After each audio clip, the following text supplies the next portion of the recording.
from the time of the development, the discovering of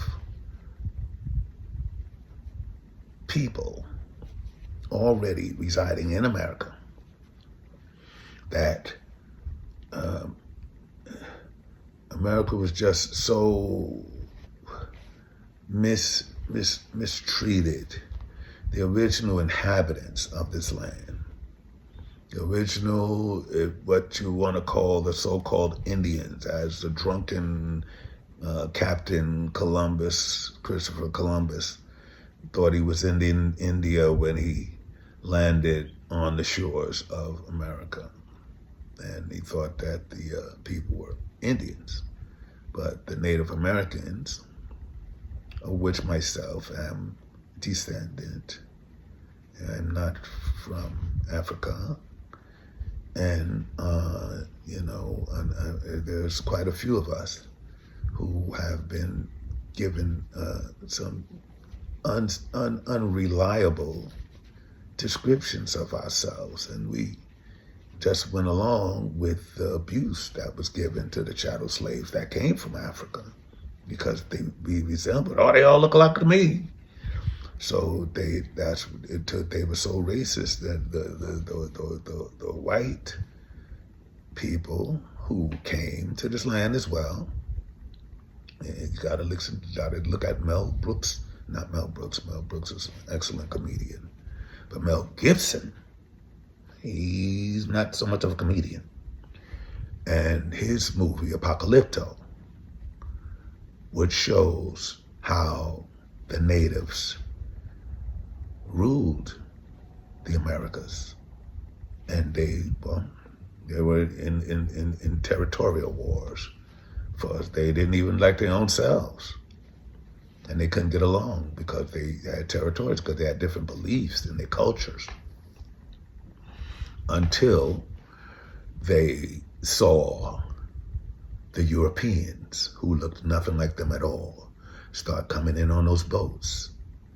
And that changed the complexion of, physically and literatively, of the Americas and the inhabitants of America. Now, once the Europeans came in, now, as far as they're concerned, there wasn't nobody even living there. They were savages. The people were savages. It was regarded as savages. And so the great explorers that we learn about, the great European explorers from Spain, Magellan, and all of these guys that explored to get a piece of America for Europe, they all came in from different places.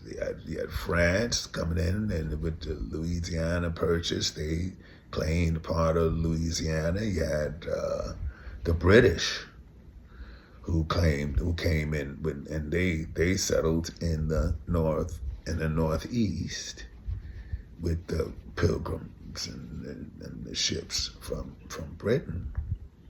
And from then, it was just a free-for-all. Columbus discovered, he discovered America, the Americas, for Isabella and Ferdinand, the rulers of Spain at that time in the 1500s. So, but the only thing is, information was wrong. From what I understand, he had some black navigators, Africans, or wherever they were from, some places in Africa, and but he was the captain of the ship, so he had a reputation for being a drunk, and so his history in that regard is definitely skewed to our modern day scholars and, highly educated individuals.